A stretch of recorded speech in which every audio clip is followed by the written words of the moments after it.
Welcome to the SF Service Guide beta launch webinar. My name is Derek Fiddler. I'm program lead at ShelterTech, responsible for the SF Service Guide. I'm joined today by a few of my colleagues. Shem Sabir, he's one of the co-founders of our organization, and Molly Cohen, she's the executive director of ShelterTech. Today we're going to be discussing the SF Service Guide, which is a joint program between ShelterTech and HAP from the JDC, the Homeless Advocacy Project, and we're grantees of MOHCD as well. So briefly, just a bit about ShelterTech. We were founded in 2016. We're a 501c3 nonprofit, and our core mission is to build technology for underserved communities. We believe everyone has a right to technology, and one of our founders, Darcel Jackson, experienced homelessness firsthand in San Francisco. While he was homeless, he found that he had access to things like a smartphone, and he knew where to get on the internet, but he didn't really find that there were many programs or services that he could access on his device that would help him escape homelessness. So through that experience, he created a vision for an organization that would develop services and products specifically targeting homelessness and people who are looking for services who didn't know where to find them online. We work directly with people who've experienced homelessness to advise us on how we build our products, and they help us directly in improving them. So our organization has 3 programs. These are designed around these 3 goals that we have. The first program is called Shelter Connect, and its primary service is installing free Wi-Fi in shelters and SROs in San Francisco. Currently, we have installations in about 10 sites, and we serve 600 people nightly and about 3,000 people annually. The program that I'm going to be talking more about today is called SF Service Guide, and it's currently in a beta period right now. And its primary goal is to make information about human services available online, easy to access, and available to everyone. We also have a goal of supporting case managers and other people who are service workers and care providers so that they can also find services more easily. And our last program is called Casey. It's still currently in development, but its primary goal is to help people who are experiencing homelessness understand through step-by-step guides how to find and apply for the resources that they can utilize. So the SF Service Guide, what is it? One way to think about it is the HAP manual in your pocket. When we first started this grant from MOHCD, they paired us with the Homeless Advocacy Project because they had all the experience and expertise and what resources were available in San Francisco, and our goal was to make that information available to the public. We also partner with another organization called Benetech, and through their service net, we can share the information that we have in our database with other organizations that are out there. Why do we make it? Well, partly it's because of our mission and the vision of our founder, but we also feel that this kind of information should be freely available, and it should be really easy to use. Currently, it's a little bit of a challenge to find this information. You have to browse through a lot of resources, or you have to wait until you can work directly with the case manager. And a lot of the information that's out there isn't kept up to date. So a strong foundation for us was developing a database of information that everything is certified by HAP, but we also use a volunteer system that we call Datathons that bring in volunteers from the tech community to work with people experiencing homelessness to find and add resources to our database. Finally, when is it available? Well, currently it's available. You can go to sfserviceguide.org to access it. And for the next couple of months, we're going to be in a beta period. And that means that we're looking for as much feedback as possible. So quickly by the numbers, in our database, we have about 1,800 services. We cover over 360 organizations, and the breadth of our information covers 213 categories. Anything from affordable housing, how to apply for government benefits, to legal aid and of course, issues that deal with homelessness directly. We also have a system in place where people can tag eligibilities. So if you tag yourself as somebody with a family or somebody who's a former veteran, you can look through our database based on these eligibilities. And briefly, I talked about the datathons. So we've had in the past year 209 volunteers who've come to our events, and we host these 4 times a month. And at these events, people who are who've experienced homelessness or are currently experiencing homelessness work together with these volunteers to improve the information on our site. They either go through the websites, go through printed manuals or guides, and also call or talk to these organizations to make sure that information on our site is correct. So far, we've had over 20,000 changes to our database by these volunteers. And all of the information, once it's been checked by a volunteer, goes into our database, and then eventually that information will go to HAP for them to certify that the information is correct before it goes on our site.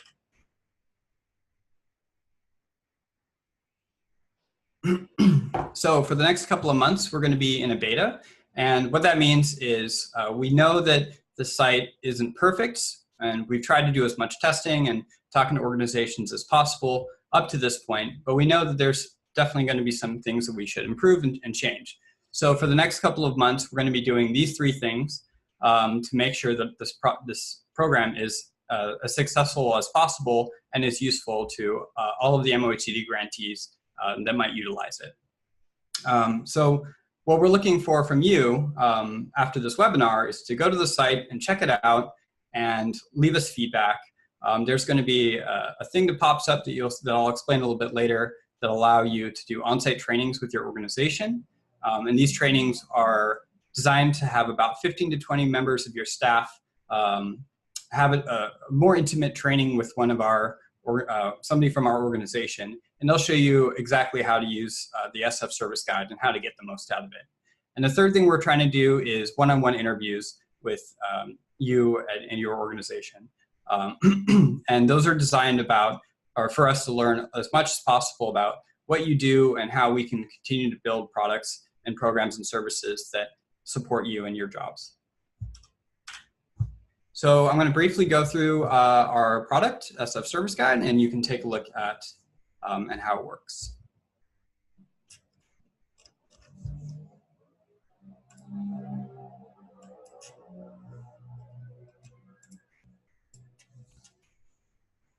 All right.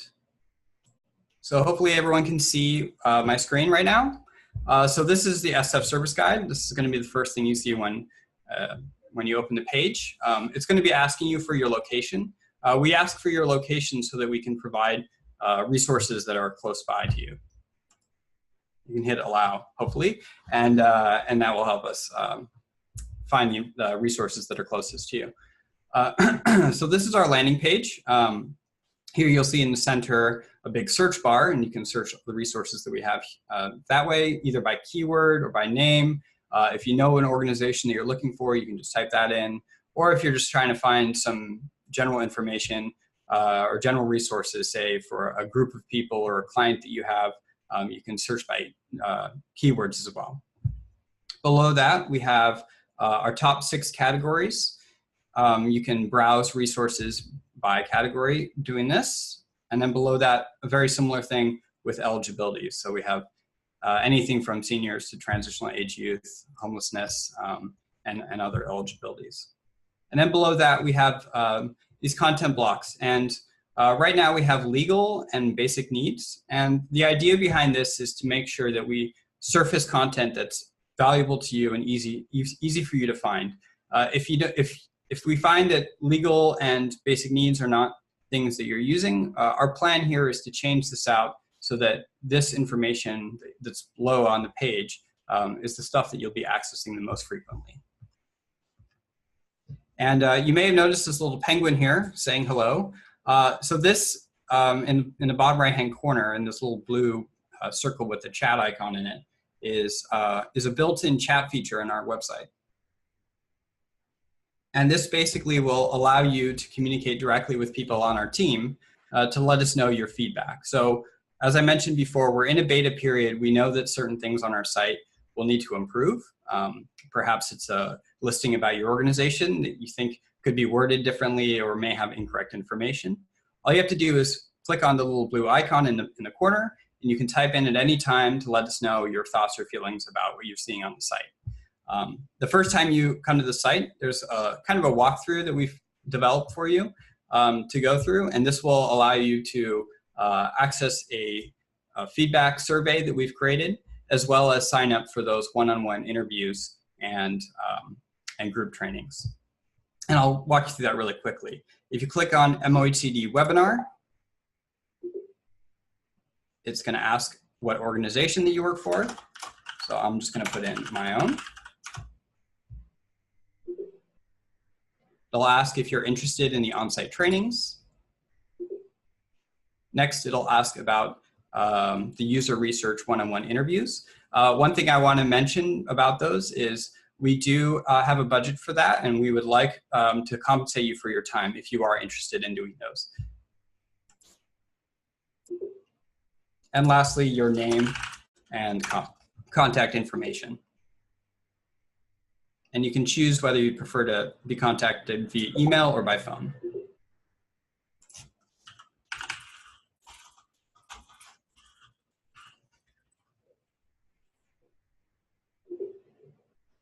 And lastly, it's going to ask if you'd like to take the survey. And that's pretty much it. So once you've done that, you can hit the little X in the corner or the little blue button to make that go away. But again, anytime you need to message us to let us know if you find anything on the site, that little blue button's always there. All right, so I'm going to do a sample search to show you how our site works. Let's say we're looking for eviction resources in San Francisco. So you type in eviction, and it'll show you a list of the resources nearest you that provide eviction resources. And here on the left side, you can see the organizations and the services they provide. And on the right side, there's a map. And as I mentioned before, we have about 1,800 listings. And let's take a look at the tenant counseling program from SomCan. So this is a service page, and it'll detail about how to access the service, what kind of services are provided as part of it, if there's any fees, the best way to contact them. And we have website, email, phone numbers, and down below we have the location as well. And if you are interested in the organization, learning more about it, at the very top it says service offered by SomCan, and this is a organizations page. Again, here at the top, it shows you the best way to contact them, information about the organization as a whole, and then below that, all of the services that this organization provides.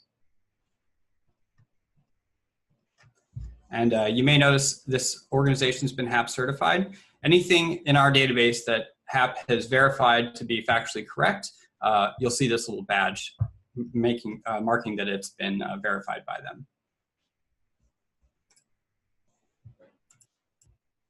And essentially that's it. It's a very simple directory of information. Our whole idea was to improve upon and make the HAP manual available to all people. We know that it's unfortunately it's expensive, and it's a big document.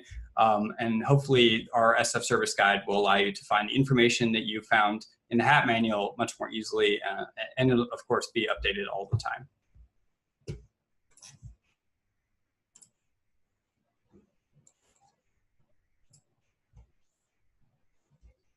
All right, so that was just the quick walkthrough of our service, and now I'd like to do a few takeaways for this. So as I mentioned before, we're going to be in a beta period for the next couple of months. It's really important for us to hear as much as possible from the organization that MOHCD supports. What you think of the SF service guide, how we can improve it, how we can make this a better product for you, specifically for your team. How do you think you would utilize it, and what we would need to change in order for that to happen.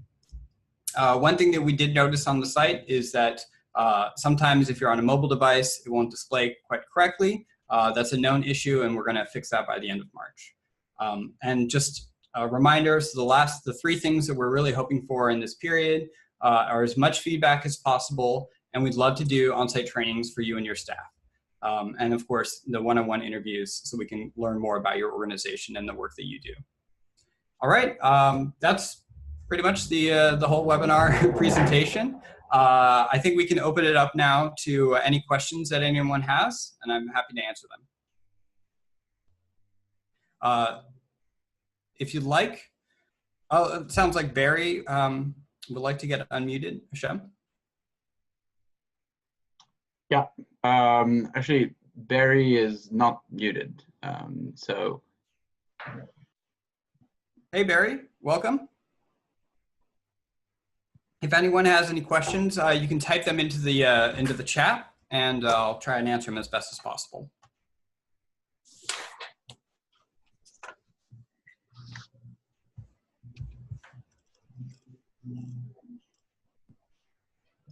Derek, could you hear me?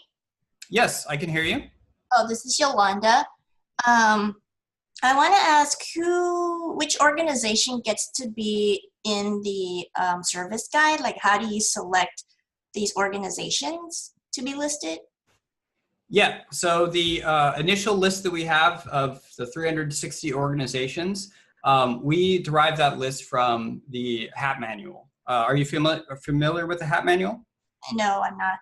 Okay. Well, they've been a resource in the Bay Area for the past 25 years, and they have a ton of experience in what organizations are around, providing resources to low-income people in the community, and so we derived our list from them. I see that there's a question, if your agency or organization isn't on the list, how do you get added? One thing you can do is click on that little blue button, and you can just type in, hey, my organization is in here, and then the name of your organization, and then we'll follow up and find out more about what is you do and if it makes sense to be in the service guide. Essentially, our goal is a comprehensive list of all human services in the Bay Area. You know, that could cover many different topics, and we'd like to cover as many topics as possible. Great, thank you. Mm-hmm. Derek is the main from Camp House. Is there any fee for the organization in the service guide? No, it's completely free. Again, that's one of our goals for this, is to make this information free and available to anyone who wants to find it. So the San Francisco guide is only for the service provider, or it's all for the people who want to search for the information? It's openly available. Anyone can use the SF Service Guide. The listings in it, of course, are going to be organizations that provide services.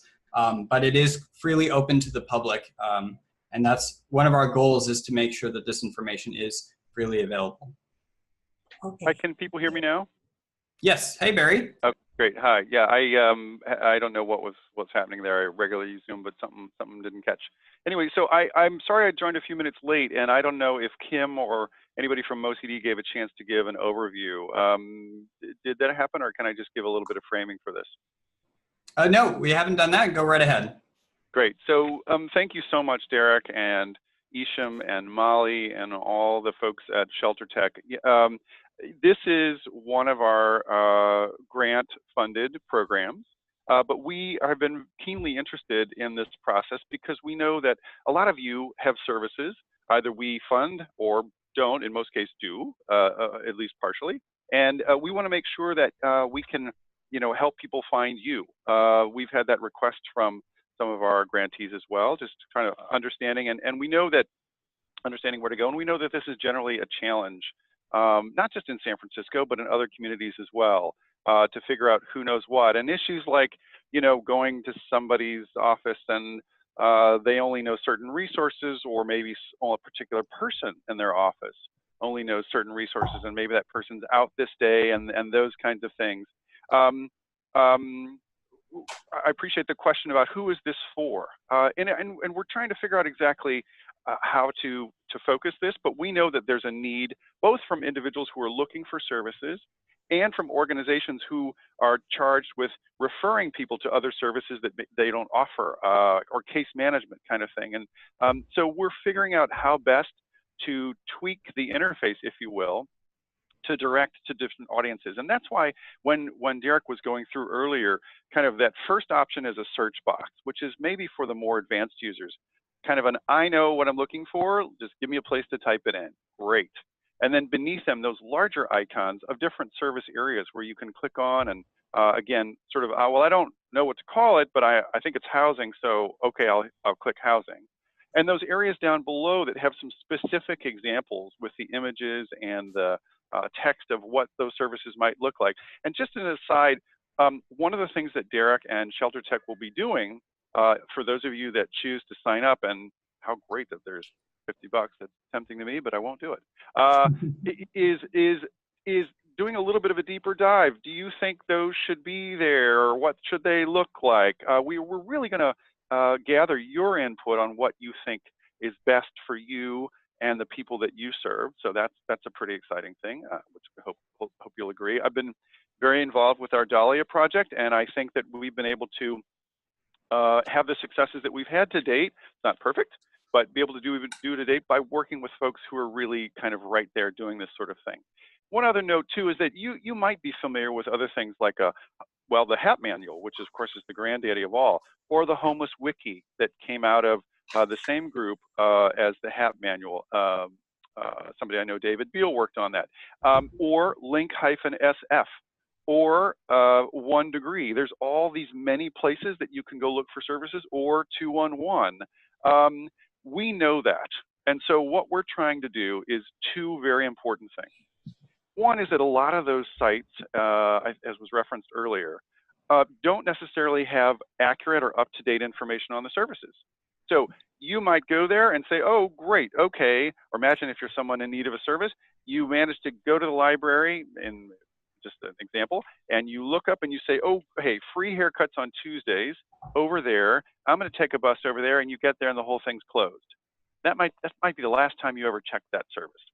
Mm-hmm. So what we really like about ShelterTech's work is the fact that they do this effort behind the scenes to update these listings through a process called datathons. So probably, and I could be corrected, but I think about a couple times a month on average, they'll have folks come in and sit down and look at those listings and make calls. And a lovely thing is that they oftentimes will pay people that are currently homeless to help them do this. So it's a really neat way in which they're engaging the community, giving the community some compensation. And as I like to say, they're kind of doing the Golden Gate Bridge painting thing, where they start on one end and they go through and then they go back and forth. So they're constantly in some phase of updating the listing, which is really important. But another piece too, in reference to what I was saying about how there's all these places you can go, is that we want to build additional partnerships. So we've been talking with Our Children, Our Families, which has a resource guide, and they've been working with some other organizations to build theirs. And we've been having some really interesting conversations about how we join ours to theirs. There are other agencies in the city that are endeavoring to do this. So, and we've also talked to link-SF. You haven't gotten too far yet, but some conversations with 1 Degree too, because we feel like, you know, if you find any one of these resources, you should be able to find some links to find them all, because we just don't think we need to add some, you know, we really think we need to unify this because we know it can be confusing. So I just wanted to give that as a framework. One final official note, sort of legalese, if you will. This is not an official project of the Mayor's Office of Housing and Community Development, although we would love it if it were, because we think we believe strongly in it. Again, ShelterTech is a grantee of ours, and so there's a little bit of autonomy there. We just appreciate having a role in this, and we particularly appreciate that, as you probably can imagine, all the development work that goes into this is a far cry from the funding that most CD provides. So we really love the spirit that these guys work with and all the hard effort they're putting into it. So sorry for the late intro, but there you go. Thank you, Barry. Fantastic. Does anyone else have any questions? I do, Yolanda. Yes. So it sounds like this guide kind of derived from mainly for helping people who are homeless. Is that correct? That's where we started with it, and it's grown into a lot more than that now. Yeah. Okay, got it. Yeah. So as I mentioned before, our founder did experience homelessness. So initially, our idea behind this was a resource, particularly for people who are on the street. But then we found that there were so many other people in need of services. And of course, there are so many other services out there in the city. Of course, eviction prevention is a significant issue around homelessness. And that's not even for people on the street. So we have grown as an organization and of course, the listings and resources that we have on the site to include all kinds of people and all the different needs. Great, thank you. Mm-hmm. Somebody asked when the site will be up. As mentioned before, it's already up and running. Currently, it's only available in English. If that's a requested feature for us, that's definitely something that we've talked about and we'd love to get into. Of course, for us, first, we want to make sure that the information is correct before we start working on a large-scale translation. But if there's a request for a particular language, that's definitely something that we'd like to hear. So I'm going to jump in on that. You're going to be sorry you unmuted me. I think it'd be great what do you guys, and here's what we've heard. We know that Google Translate, I always like to say this, is scary good in Spanish, for example, and scary bad in Cantonese, traditional Chinese. But it is really helpful to have that pull down. What do you guys think I'm sorry, we haven't mentioned this otherwise. Derek, what do you think about implementing that so that even if it's a rough translation, people have something in the shorter term, maybe something to consider?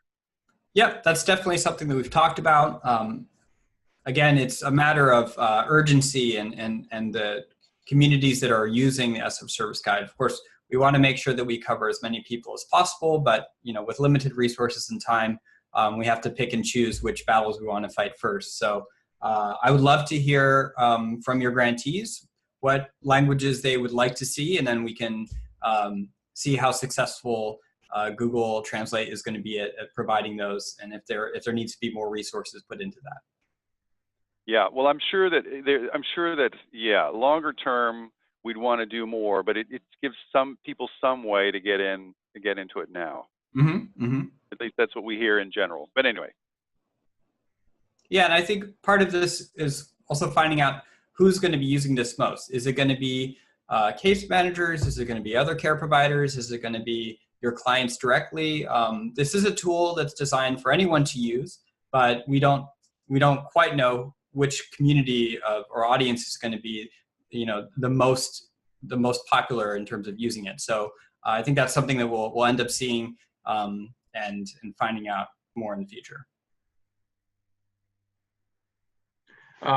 Isham here. I'm going to jump. I love seeing how the conversation evolves on the chat. I see we already have a debate about what features we should have and not, and what languages. I also want to thank Barry and MOHCD for introducing us to all of you. I think it's going to be an exciting time ahead in designing this system. On the language, totally understand the Spanish and Cantonese priority. I also see already see some suggestions here. I see a very interesting one from Yolanda on the promotion to different communities. And so we've put together a team,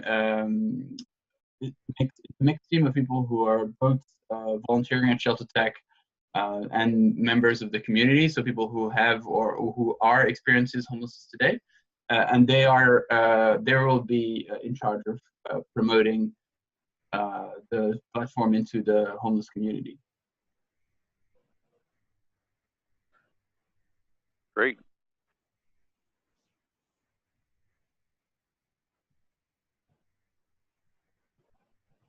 Yeah, and one thing about promoting the SF Service Guide in different communities, we are looking for partnerships with organizations. If you have a lot of clients that would get a lot of use out of this, that would be you'd be a great candidate to do an on-site training. We'd be happy to bring somebody over to your organization. And the kinds of people who would be best for these trainings are either people who work either in your IT or with your tools, who are in charge of sharing information within your organization, and also front desk people and case managers, people who are directly interfacing with clients who need to know this kind of information. So if you think it would be a good fit for you to take the SF Service Guide and then show your clients or show other people in your organization, please do let us know you'd be interested in on-site training. And I see a question coming back on how do we add organization if your organization is not in there. Please make sure to reach out to us. Via Barry, we'll send you our contact information, and we'll take it from there if that's okay with you. So how long is the training? The trainings can be either half an hour or an hour. It depends on your organization. We could also do multiple trainings if you have a lot of staff who'd be interested in it. I think ideally we would do 15 to 20 people per training. So if we end up with a question period, it wouldn't take all day. But yeah, we can kind of tailor it for your organization. So it doesn't necessarily have to be if it doesn't fit your time frame, it won't work. Like, we'll definitely make it work. Question for Yolanda: how is this similar or different from 311 or 211? Well, Barry mentioned this earlier, but making sure that the information is highly accurate has been a major focus for us. What we found when we did audits of the other organizations that are out there providing information is that they don't tend to keep the information up to date. Maybe it was updated in their database a few years ago, and that service just doesn't exist anymore. And so that's been a real focus for us, making sure that everything is certified correct. And that's been a big part of our partnership with the Homeless Advocacy Project.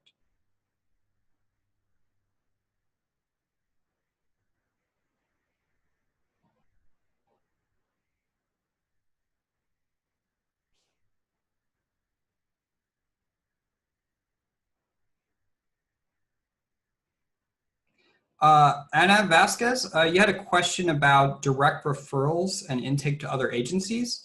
I'm not quite sure what you're asking there. Are you asking about how do we present information about things that are referral only?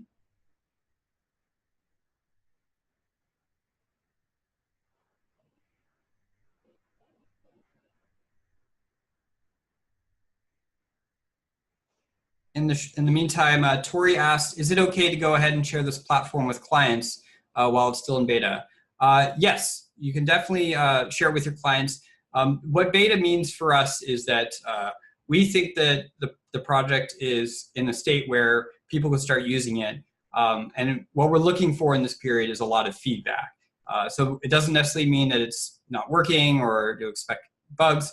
Of course, there will be some in this period.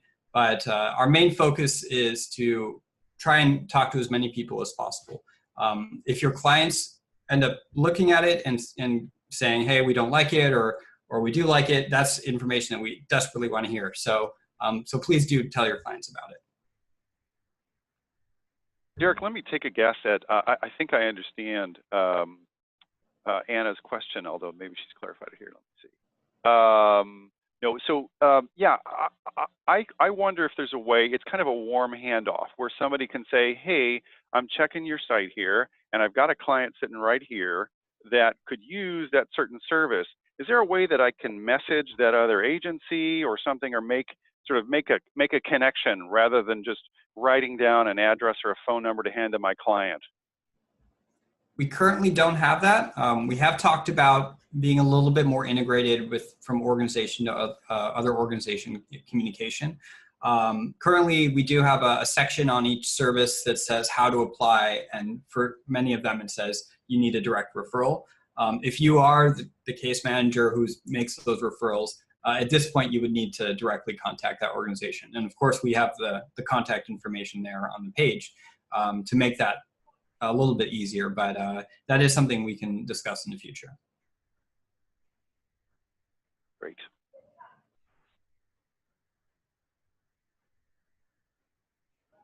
I think one of the things that we would need to learn is how these referrals are being made currently.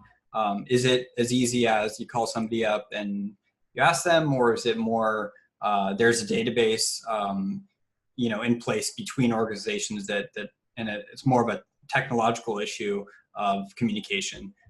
So I think we'll need to learn how that works before we make any changes to our project.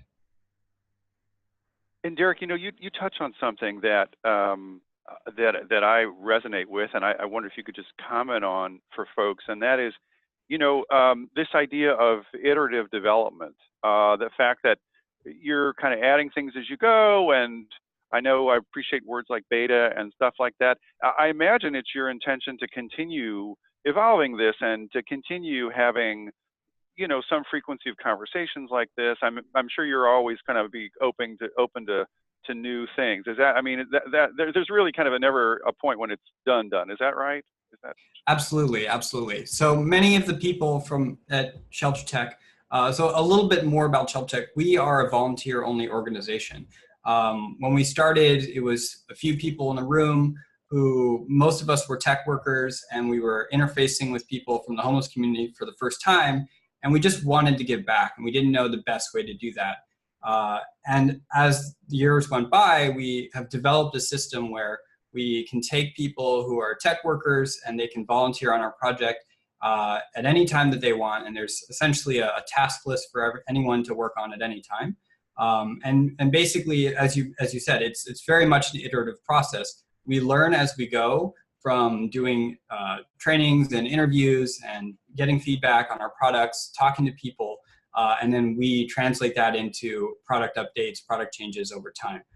Very much we have kind of a startup ideology around this, but of course we're trying to put that to good use instead of just making money.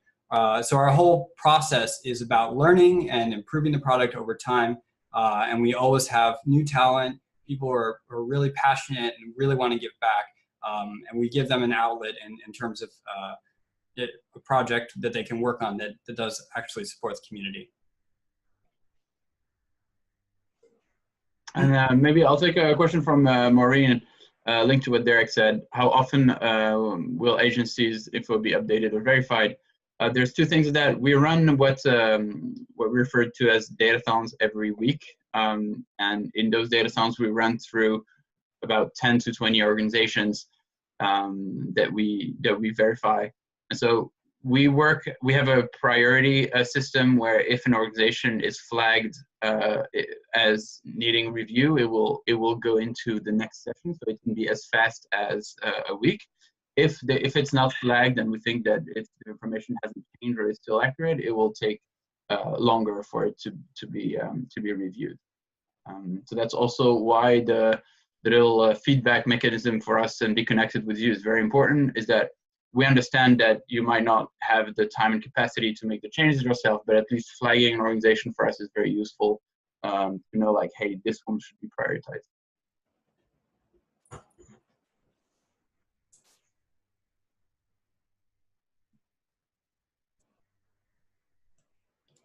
Great, and I'm actually already seeing people typing in some feedback on the site, so thank you so much for checking it out. Does anyone else have any questions for us? I have a question, Derek, something I'm thinking about that might be of interest to folks, and that is maybe we could talk a little bit about the time frame for what we intend to do with this in terms of releases and next steps to give people an idea of what that looks like. Okay, so as mentioned earlier, this is an iterative project. There are updates that happen all the time. Depending if they're big or small, we can do a release. Actually, we just did a release yesterday, and we had another release just last week. So things can happen very quickly on the site in terms of improving it. So it's a matter of prioritizing what needs to be improved. In general, in terms of larger features, that usually takes us between 1 and 2 months. So for the end of this month, as I mentioned before, we're going to try and make the site more mobile responsive. So if you're on the go and you want to look up a resource really quickly, or if you have a client who only has a phone, we want to make sure that the product works really well for them. So that's going to be end of this month. And then by the end of next month, we want to improve search. And what that means is when you click or when you do a search, you'll be able to sort by eligibilities and dig down deeper into different categories, and sort things by how close they are, if they're open or closed, or just a lot more detail around search. So as mentioned, we tend to do monthly releases for the larger features that take a little bit more time to design and plan out.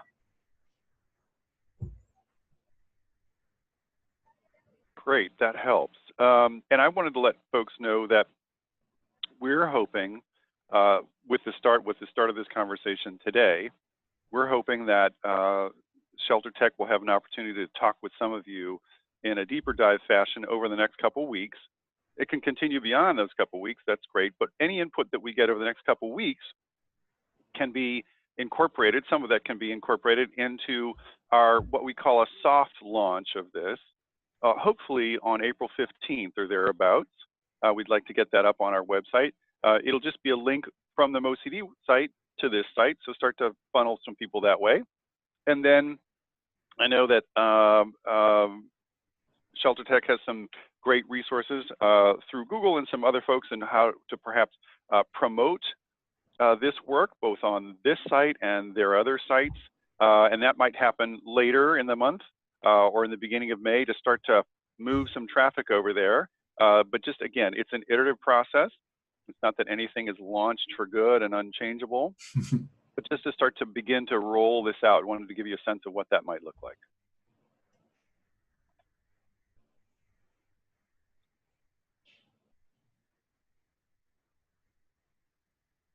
Yeah, and anyone who goes to the site, if you put in your email, we'll of course let you know when things are happening on the site, when we do big feature releases, and of course the April 15th soft launch that we're planning.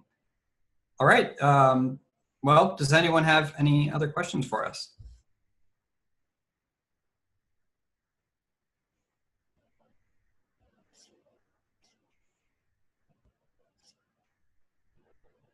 Okay, well, if you do, again, you can just go to the site, hit the little blue button, let us know if you have any questions. We'll be online and checking those, and we can respond directly through that, or we can send you an email follow-up to answer your question. Thank you so much for joining us today, and we really hope this is the beginning of a long, interesting relationship for all of our organizations. We hope that you find a lot of value out of this product, and continue to see how it grows. Thank you so much, you guys. And just to say quickly, for anybody who wants to talk to us on the MoCD side, you can reach out to your grant coordinator, or Hugo Ramirez, or myself, Barry.Roeder at sfgov.org. If you call the front desk and ask for Barry, there's only one. We're very interested in your feedback as well. So again, I just need to say again, a big thanks to ShelterTech, and also on MoCD's behalf, a big thanks to all of you for spending part of your morning with us. Yeah, thank you so much.